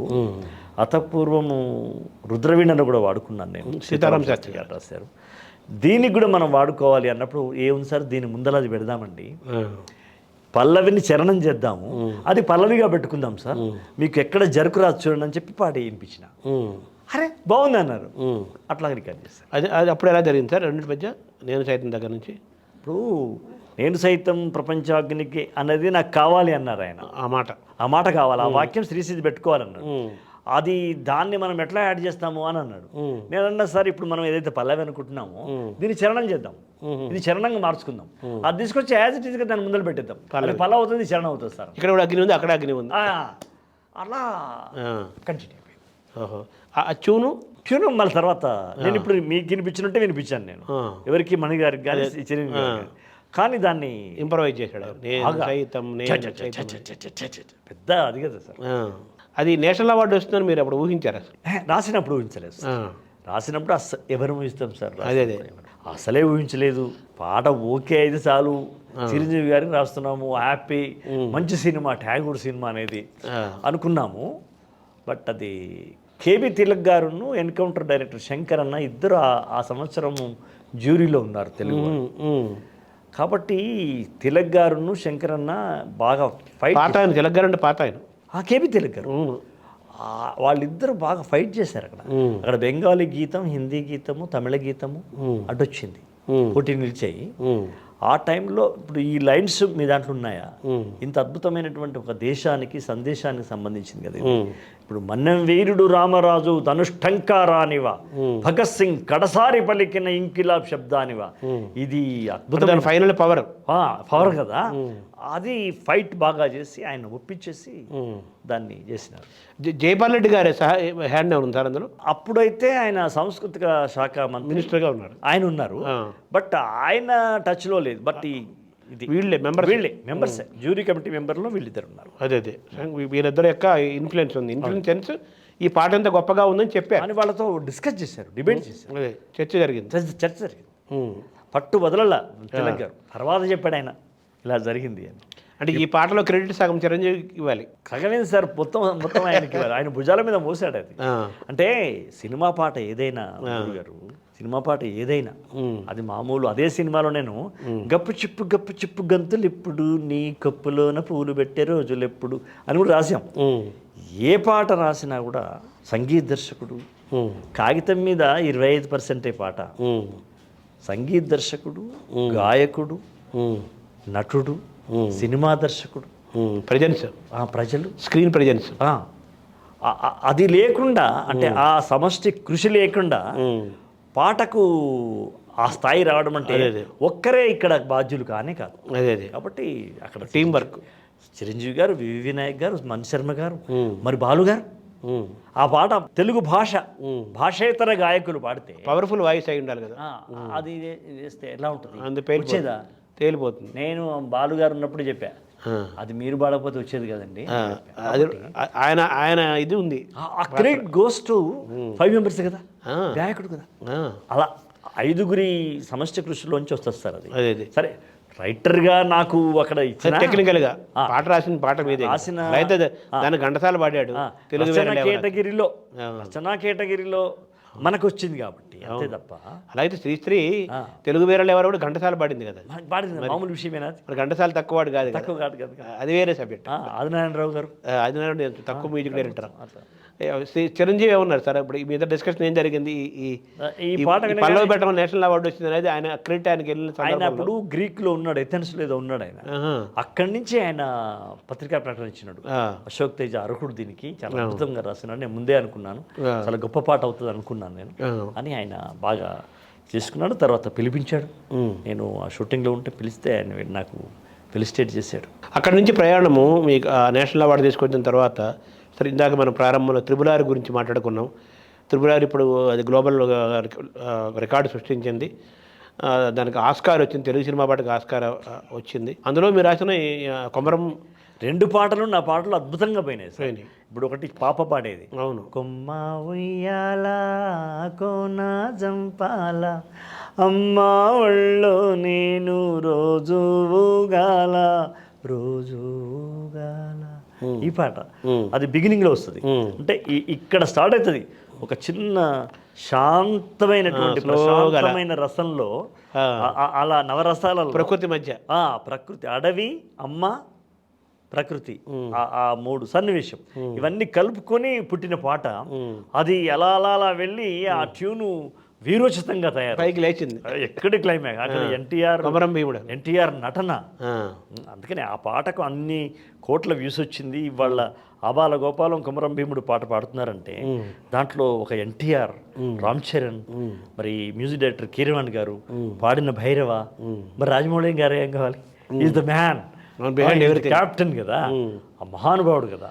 అంటే ఈ కొమరం భీముడు యొక్క చరిత్ర కూడా తెలంగాణ ప్రాంతవాసిగా ఉద్యమ నేపథ్యం నుంచి కుటుంబం వచ్చిన నాకు వ్యక్తిగా బాగా తెలుసు. అదే మీ నరనరాల్లో బాగా జీర్ణించుకుపోయింది. ఆ. ఎందుకంటే నేను ఆయన పుట్టి పెరిగిన జోడెన్ ఘాట్ అవన్నీ నేను ఆయన సమాధి ఆయన జీవితం అక్కడ అదంత పర్యాటక ప్రదేశంలో ఉంది. నేను అనేక సార్లు నేను అడవిలో తిరిగినవాడిని. అడవిలోకి వెళ్ళి బాగా ఆ ప్రదేశాల్లో వెళ్ళాను. ఆయన పాదధూళి రాల్చిన పవిత్ర క్షేత్రంలో నేను పరిభ్రమించాను. అదే కాబట్టి అది నాకు బాగా నన్ను అవగాహన చేసుకున్నాను. ఆ పరిమళాలు మీకు అవును వచ్చి చేరాయి, ఆ ప్రేరణ కూడా. అవును. సో కొమరం భీముడు అనేది మీకు ఆ ప్రయాణాన్ని చూసుకుంటే ఇందాక మీరు చదివారు కదా, అది కొమ్మ ఉయ్యాల, అవి వింటుంటే నాకు రాజన్న సినిమాలోని నాన్నగారు పాట రాసినవే కదా. అవును, దెబ్బకు దెబ్బ వెయ్యి అని ఉంది కదా, సేమ్ అసలు ఈ పాటకు భూమికి ఆ పాటే. అది నాకు ఇప్పుడు మీరు పాడుతున్నప్పుడు అనిపించింది. మీరు కాదు, విజయేంద్ర ప్రసాద్ గారు కూడా అన్నారు ఆ మాట. ఈ పాట పుట్టడానికి కారణం ఏంటో తెలుసా అన్నాడు. అన్వేషణలో సినిమాలో మేము రాసేటప్పుడు ఇక్కడ పాట ఉండాలనుకోవడానికి కారణం ఏంటి చెప్పంటే ఏదో చెప్పాను నేను. అది కాదు, రాజన్న సినిమాలో వెయ్యి ఊపిరి జెండా ఎగరై చావుకు ఎదురుగా అడుగై వెయ్యి దెబ్బకు దెబ్బ వెయ్యి అని రాసాం. కణం కణం ఒక అగ్ని కణంగా అట్లా రాసాం కదా. అది బేస్ దీనికి. ఇక్కడ కూడా నువ్వు అద్భుతంగా రాసావు. ఇవాళ అది సినిమా కథకు ఒక అది మీ నాన్నగారు రాసిన సందర్భమేమో వాస్తవ ఘటనగా రాసిన సంఘటన. ఇదేమో సినిమాగా దాన్ని మలిచారు. ఆ ప్రేరణ కోసం. రాజన్న సినిమా కథనే నాన్న జీవితం నుంచి పుట్టింది. అది ఆ సందర్భం ఎలా వచ్చింది సార్? అదే నేను విజయేంద్ర ప్రసాద్ గారు ఒకసారి మద్రాసు నుంచి హైదరాబాద్కి వస్తూ నేను ఇట్లా సుద్దాల అశోక్ అనగానే అప్పటికి నా పాటలు విన్నాడు ఆయన. చాలా బాగా రాస్తున్నావు, నీ పాటలు కొత్తగా ఉంటున్నాయి, రొటీన్గా ఉండే పాటలు ఉంటాయి కదా మనకు, అవునవును, అవి కాకుండా నీదేదో వేరే రకంగా అనిపిస్తుంది అని ఆయన ఇష్టపడితే అలా వస్తున్నప్పుడు నాన్న గురించి అమ్మ గురించి చెప్పినప్పుడు ఈ వెయ్యి అనే సందర్భం చెప్పాను నాన్న జీవితంలో జరిగింది. అది చెప్పగానే ఆయన బాగా ఇన్స్పైర్ అయ్యాడు. ఆ పాట మొత్తం వినిపించు అన్నాడు. మళ్ళీ ఇక్కడికి వచ్చినాక మళ్ళీ వచ్చి కలిశాను ఆయన్ను. ఆ పాట నాకు మొత్తం కావాలి వినిపించు అన్నాడు. అది విన్నాడు. ఇలా అన్న తర్వాత నాన్న జీవితంలో కొన్ని ఘట్టాలు తీసుకుని కథను తయారు చేశాడు. అదే రాజన్న. మీ నాన్నగారి జీవితమే రాజన్న జీవితంలో కొన్ని ఘటనలు మొత్తంగా ప్రేరణ. అలా అయితే త్రిపులారు కూడా అంతే కదా, అల్లు సీతారామరాజుకి కొమరం భీముకి అవి ఒక కల్పన చేశారు. ఆ కల్పన అద్భుతంగా వచ్చింది. అంతే. ఇది వచ్చేసరికి మీ నాన్నగారి జీవితాన్ని ప్రేరణగా తీసుకొని ఆయన జీవితాల ఘట్టాల ప్రేరణగా తీసుకొని, అవును, ఆ పాటలు ఆ నేపథ్యం అంతా దాన్ని ఎలా తీసుకోవాలి సార్ దానికి? అంటే అప్పుడు ఆ పాట బాగా ఇష్టమైంది కదా మన విజయేంద్ర ప్రసాద్ గారికి. అది రాజమౌళి గారిని కూడా కూర్చోబెట్టాడు ఒకసారి. ఆ సినిమాకు డైరెక్టర్ విజయేంద్ర ప్రసాద్ గారు అయినా ఆ పాటకు డైరెక్షన్ చేసింది రాజమౌళి గారే. పోతే ఆ పాట రాయించింది కూడా రాజమౌళి గారే. అప్పుడు విజయేంద్ర ప్రసాద్ గారు ఏమంటే ఈ ఒక్క పాట నువ్వు రాయించు అని చెప్పినట్టుంది. నాకు నచ్చినట్టు రాయాలి సార్, ఇది నాన్న కోసం కాదు, నా కోసం రాయాలి, నేనే దాన్ని నేను చేస్తున్నాను, చిత్రీకరిస్తున్నాను అన్నప్పుడు ఆయన చెప్పిన కండిషన్తో ఆ పాట రాశాను. ఆయన అక్కడ కండిషన్ ఏం పెట్టాడంటే ఎక్కడ ఆయుధాల పేరు రావద్దు అన్నాడు ఆయన. ఆయుధాలు అనేది రావద్దు, మ్యాన్ ఇస్ ద మిలిటరీ, పాటే ఆయుధంలాగా ఉండాలి, పాటే ఆయుధంలాగా ఉండాలి, బాడీయే ఆయుధం అనుకోవాలి, వన్ మ్యాన్ ఆర్మీ అంటారు. అవునవును, అది కావాలి నాకు. ఎక్కడ ఈటే కత్తి ఖడ్గం తుపాకీ రాకుండా హీరో యుద్ధం చేయడు, మీ నాన్నలాగానే పాడుతూ ఉంటాడు, జనం తిరగబడతారు. మా నాన్న జీవితంలో జరిగింది అది. అవును, వాస్తవం కదా. అది నాకు కావాలి. ఇక్కడ కూడా నాన్న లైన్ అదే తీసుకోవాలన్నాడు. ఇప్పుడు చిరంజీవి గారేమో శ్రీశ్రీ గారు లైన్ తీసుకోమంటే రాజమౌళి గారేమో విజయేంద్ర ప్రసాద్ గారేమో మీ నాన్న లైన్ తీసుకోవాలి, వెయ్యి కావాలన్నారు. అంతే, దానికి వెయ్యి వేసేయమన్నారు. వేసేయమన్నారు. దానికి కీరవాణి గారు ఒక ముందు ఒక సాకి కావాలన్నారు. సాకి ఆపకమ్మా పోరాటం కన్నుండి కాలుండి మూగ అలా ఒక ఆలాపన కావాలంటే అది రాసిన తర్వాత వెయ్యి ఇప్పుడే రావద్దు, ఇంకేదో కావాలన్నారు. అప్పుడు ఊపిరి జెండా ఎగరై చావుకు ఎదురుగా అడుగై వెయ్యి దెబ్బకు దెబ్బ వెయ్యి మొత్తం పైకి లేచి పేలిపోయింది. అయ్యో. తర్వాత మీలో కథకుడు కూడా ఉన్నాడు కదా, ఉన్నాడా లేడా? ఉన్నాడు. మరి ఆ కథకుడిని ఎందుకు రెస్ట్లో పెట్టారా ఏంటది? అది అంటే ఇక మనం పాటల దీంట్లో పడిపోయినాం కదా. అదే ఇంకా అంటే మేము స్వర్ణక్క అనే సినిమాకి కథ నాదే, అది కథ నాది. తమ్ముడు దాతర్ గారి సినిమా కదా అది? కాదు, తమ్మరెడ్డి భరద్వాజ్ గారు. తమ్మరెడ్డి భరత్ గారు. స్వర్ణక్క బాగా ఆడింది, దానికి నంది అవార్డ్స్ వచ్చినాయి. అవును, రోజాకి నంది, శకుంతల గారికి నంది. అలా ఆ కథ మీదే? కథ మాదే. సో మీరు అంత మంచి కథ, అంత పేరు వచ్చిన సినిమాకి ఆ కథ మీద అయినప్పుడు మీకు కథల పరంగా ఎప్పుడు అవకాశాలు రాలేదా సినిమాలో? అంటే ఏదో మాటలు రాయమని ఏదో వస్తే ఒక సినిమాకి ఏదో రాసినట్టున్నాను కానీ అటువైపు నుంచి నాకు ఎవరు నన్ను రాలేదు. అంటే స్వర్ణకి హిట్ కూడా అయింది కదా అయినా కూడా రాలేదు. ఆ. అంటే పర్చు బ్రదర్స్ ఉన్నారు, సుద్దాల బ్రదర్స్ అవుదాం అనుకున్నాం.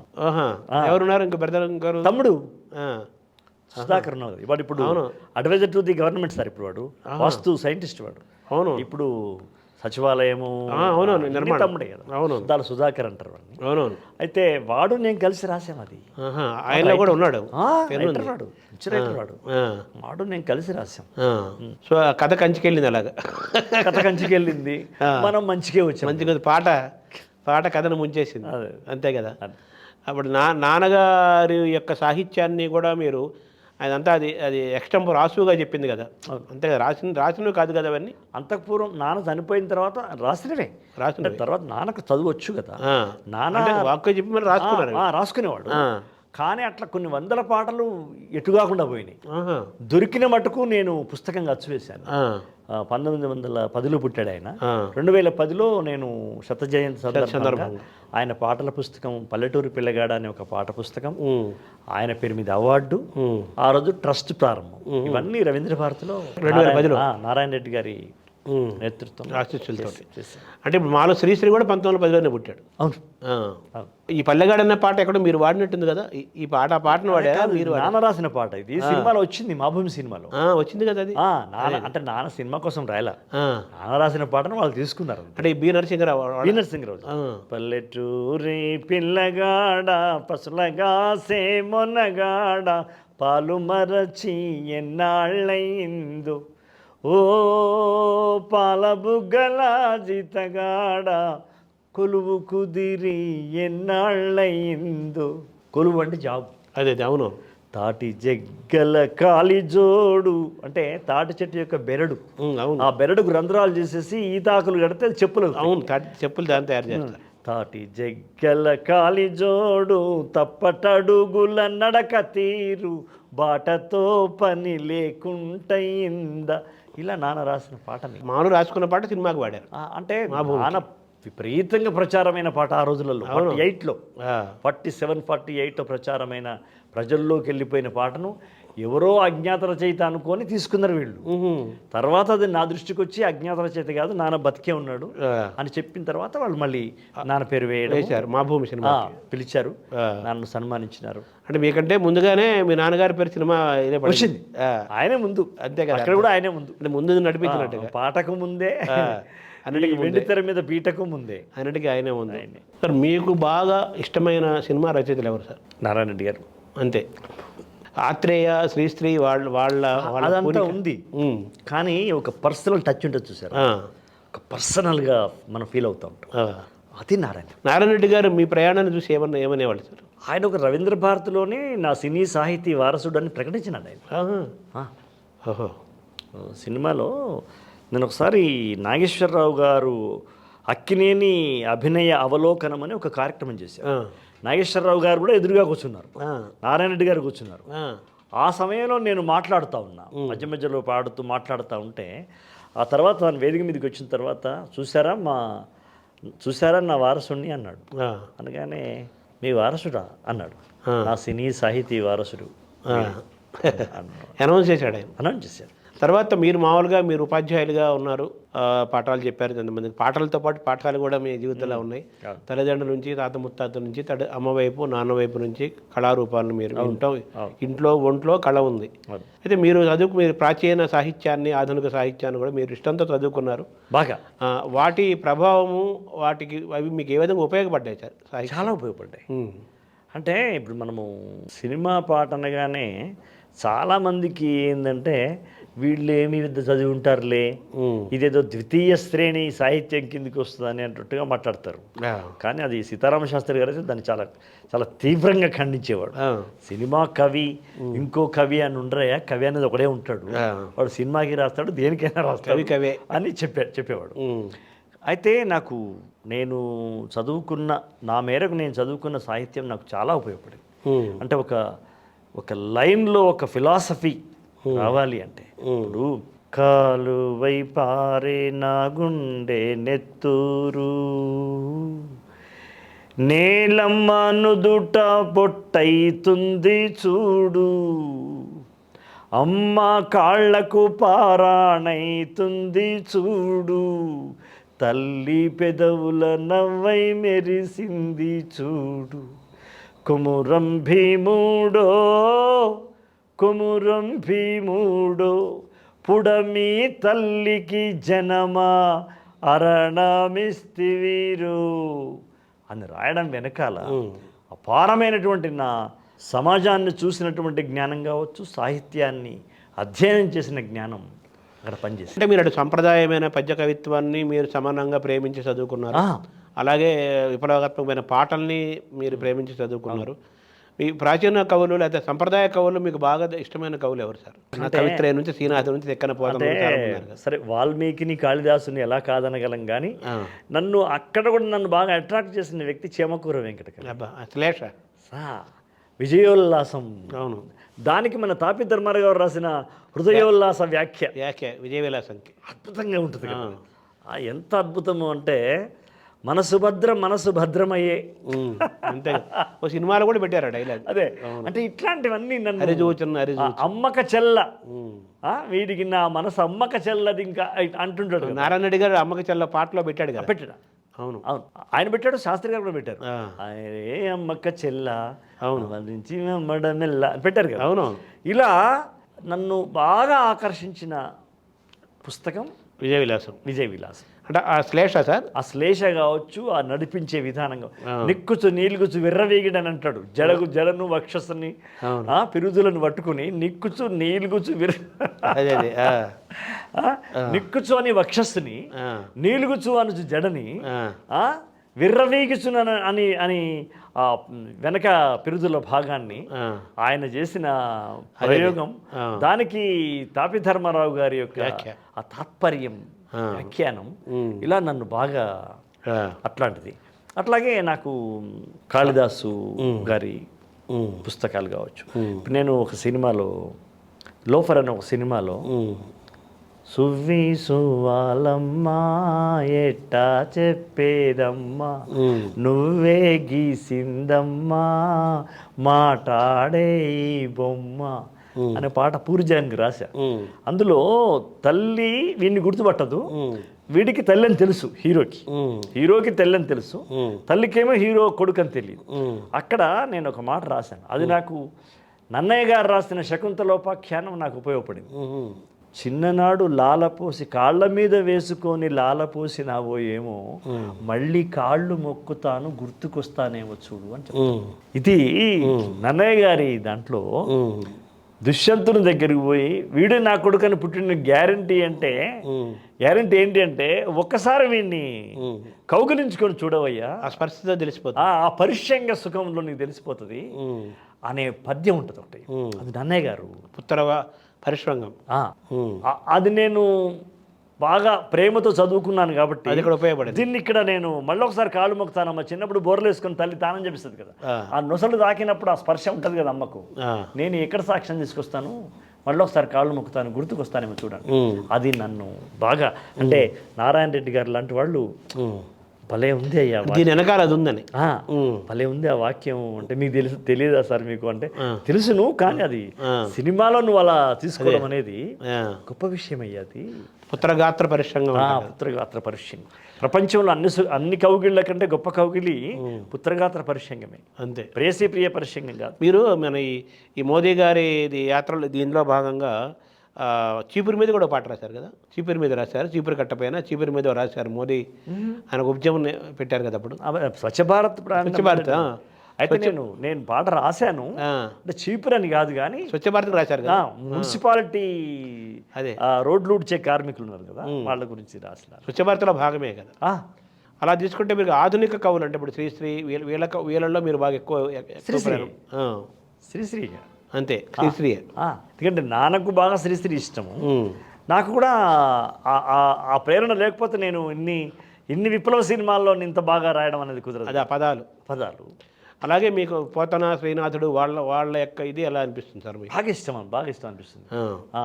ఆ శ్రీనాథుల్లో ఉండేటువంటి ఆ సాంస్కృతిక పద సమాస ఉంటుంది చూసారా చాలనం, ఆ గంభీరం, అదేదో ఖడ్గ విన్యాసం లాగా అక్షర ఖడ్గ విన్యాసం ఉంటుంది చూసారా, అవి పోతన గారి యొక్క ఆ శుతిమెత్తని అలా మందార మకరంద మాధుర్యం అలా వెళ్ళిపోతుంటారు కదా, ఇవన్నీ నాకు బాగా ఎంజాయ్ చేశాను నేను.